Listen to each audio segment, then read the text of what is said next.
Hello and welcome to AAT Bookkeeping Controls Practice Assessment number 3. I thought we'd do that one. I'll take you through it, and then at least I'll talk you through it as well, so you can see how I'm thinking. Let me just switch that off a second.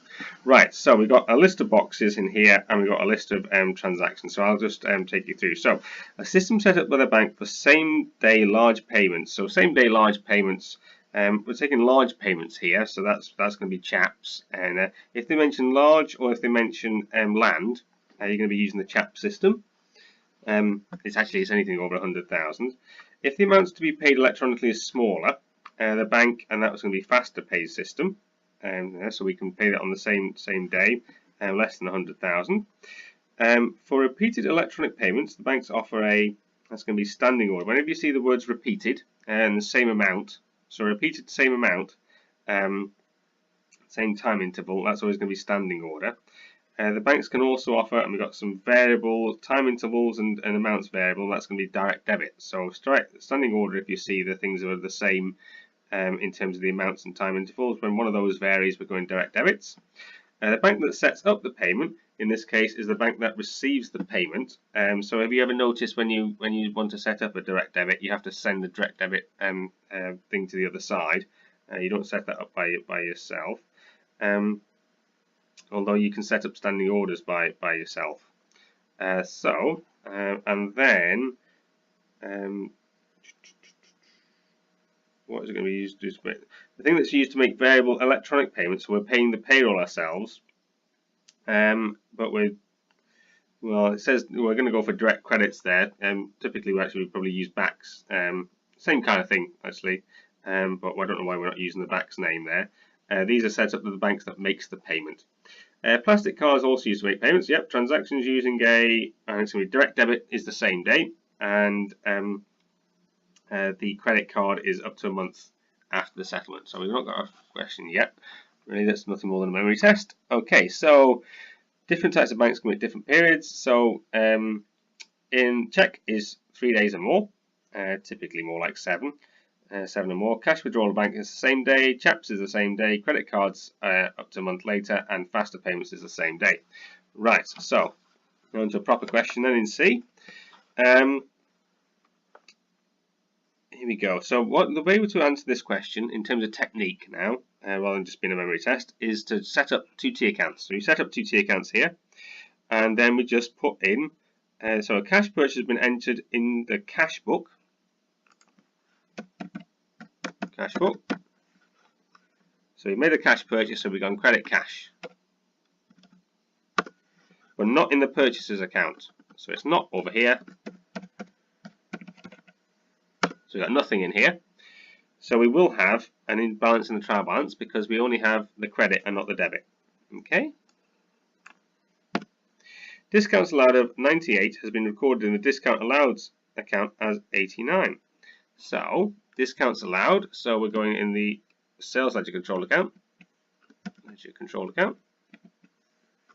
and discounts allowed, so we've allowed it, so we've reduced our asset by £98, so it will be credit 98, and it would be the discounts allowed expense,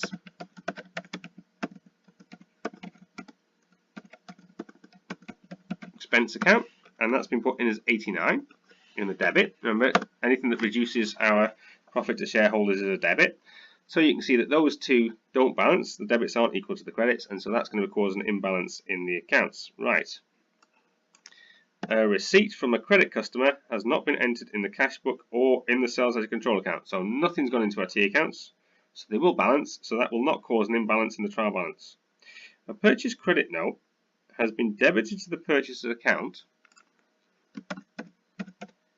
So it's gone to the purchases one, 296, and credited to the purchase ledger control account. It's been credited there, 296. So you can see our debits are equal to our credits. It's an error.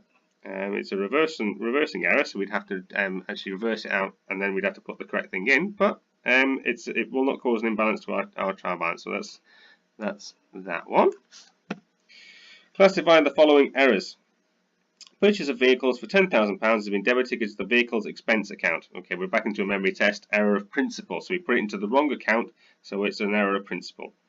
Sales ledger account has been overcast by £10. So we've gone, let's get back to here then. So sales, we've credited it by £10 too much. Okay, and the purchase account has been overcast by £10. So purchases and £10. So we can see that those two are compensating against each other. The debit and the credit there though, so that's a compensating error. A purchase invoice for £235 has been for Stanway supplies has been credited to the account of Stanway's equipment. That's an error of commission.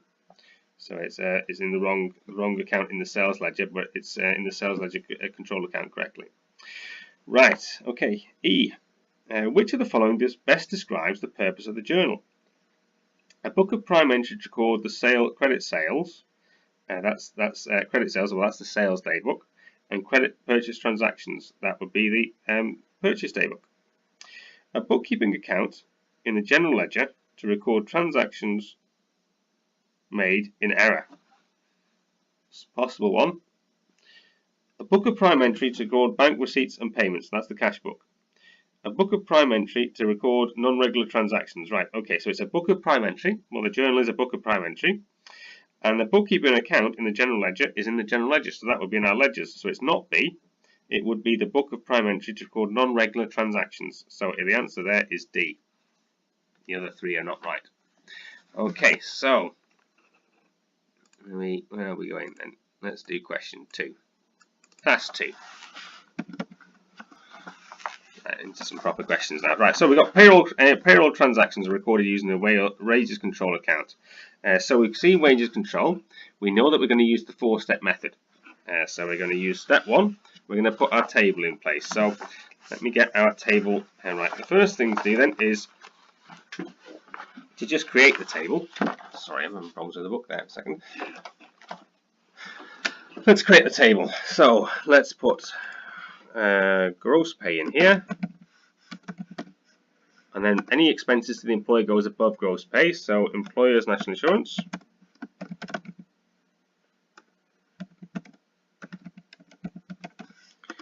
and employer's pension,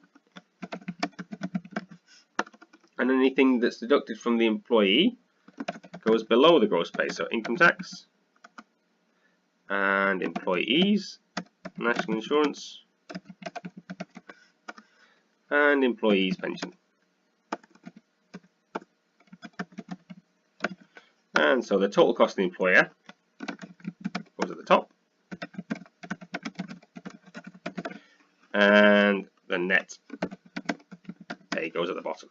Okay, so what have we got then? Now we can fill in total wages expense. So that's the total cost of the employer, is also the total wages expense. Same thing, 50 and 6 there. Income tax, we got 4798. Employees national insurance. So you can see here how the examiner's trying to make you a bit of a sucker really if you're going to just jump straight into it and try and work these things out. So don't do that. Do the table first. Make life easy for yourself. Remember, it's a test of technique. This, not a test of mental arithmetic. Employees pension contribution, which is below 2321. And employer's pension contribution. You see how I'm being jigged around all over the place. So that's that one. Right, so now we can work out the two missing answers. So that minus that would be the gross pay. And the gross pay minus the employee deductions is the net pay that we're going to pay them in the bank. And so this here is what is paid to the employees. Let me bring this. Right, so that's going to be the employees, so that is going to be wages control, which is going to be debit, and credit. Okay, so 36864 is going to be the debit, and the wages or sorry, it'll be bank, sorry. Bank is going to be 36864. Oh, sorry, they give me specific things I've got to use. Let me just have a look here. So there we go, we've got bank and we've got wages control. Oh well, there we go, use the right thing. Right, HM customs and revenues one, next one then. So HM's custom wages control is going to be always the debit for this. The only credit one is the one where we've got the total wages expense. HMRC. Okay. And no, they're going to be the taxes. So let's put that one there, and that one, and that one. So those are the taxes. Those in red. So let's just add those together. One, and those two. Okay. And then the pension. Oh, sorry, wages control.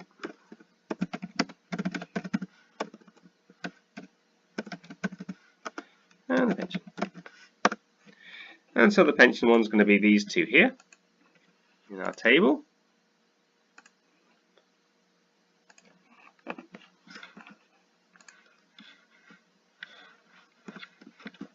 And that one. And that's our thing. But we're not going to stop there. Because I want to check that I'm right, so I'm going to just make myself a little T account here. I remember in the exam we've got lots of time at level 2. There's no real pressure, so let's just do this properly. So our credit to our wages control is going to be the top one, the total expenses here. There's the wages expense, and we've got our HMRC. Well, see there, which is going to be that one, and we've got our pension, which is going to be that one there, and we've got our bank, which is this one here. And does this balance? Let's have a look and see whether it does. And it does. So no, my answer's right. So little bit of extra time there put on that one, but that just made sure that we knew that we were right. We didn't make any mistakes. Always useful that. Also as well, this is how your paper should look, your piece of paper that you're using your workings on should look. Okay, so let's go. So we got a customer's account. Oh, actually, no, I've already put some of this in here. Customer's account here, Tony Campbell. So here we've got our balance brought forward, our invoices here. Our credit note, right, so I've added that up to that, so our carry down is going to be that minus that. That's our carry down. So I brought down, what we're starting with here is, this is the debt. The company has ceased trading, and the amount owing to, and trading amount is outstanding, that's the amount there, including VAT. What's the journal entries in here? Okay, so we've got, so in here, for step 1, let's work out then what was this made up with. So we're going to have the net, we're going to have the VAT, so let's put the sales in there anyway. Sales, VAT, and the sales ledger control account. Okay, let's do the original journal, and the original journal would have been credit that. Oh, sorry, not credit that. Right, okay, credit that. Right, and then sorry, debit that, and then we got these two credits in. Now, what I want to do here is I'm going to show you the ratio, how to do this in a ratio table. So, if you're struggling with your VAT, so 120 is that figure there. So that is 120%. That includes the VAT. So this figure here includes the sales here, and it also includes the VAT of 20% on top. So that divided by 12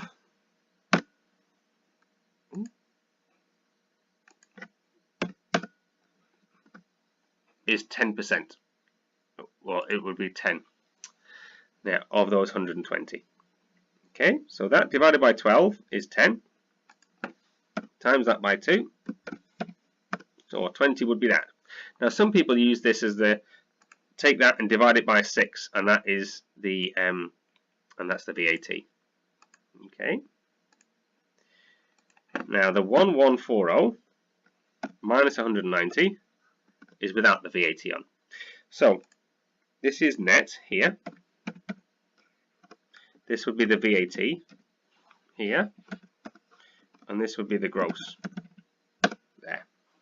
That's how you could do it using a ratio table, which I think is a more modern way of doing it in GCSE maths. So my sales would have been that, and my VAT would have been that there. And that is my journal. Let me just add that up. You might find that just in a ratio table have been easier to sort of see in terms of, well, what's, if 120 is that, what's 10, times that by 2, what's 20, or you could just go straight to what's 20 and 10. Now actually in here, if I hide this out and just copy that, base special, just get rid of that there.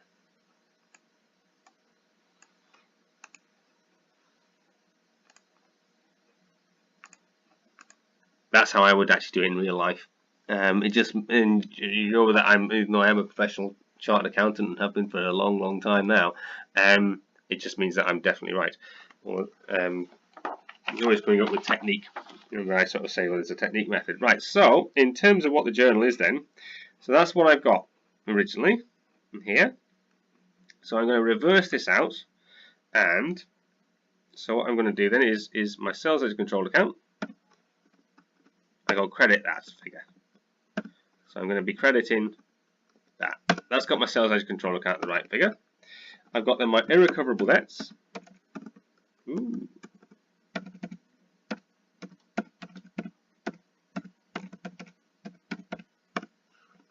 And that's going to be the 950 sales, and that's my proper expense because I can reclaim back my VAT. So my VAT is going to be a debit of 190. Now notice how I didn't just reverse that and put that as negative sales. That's because, well, actually, yes, we made that sale, but this was an expense in the cost there. So I would like to see that as the person reading the accounts. You know, I might want to follow up and see whether somebody's, you know, sort of chased the debt up early. Why are we selling to this person? That kind of thing is a different kind of discussion than just the sales. Let's just check irrecoverable debts, sales ledger control account, VAT control is what they want to use. Okay. Right, next one then. A new business has been started and the new accounts are to be opened. A partially completed journal to record is shown below. Complete the journal by entering each amount in the debit or credit column. Okay, so let's set up a new question here. So we've got our journal then though. So what we're going to do is we've got capital here. Capital. And what I'm going to do is I'll put this in some steps here. Equipment and inventory. Okay, so let's go through the step method. So that one is owed to the shareholders. In an opening journal, they're always increasing, they're always going up. So that is always going to be a credit.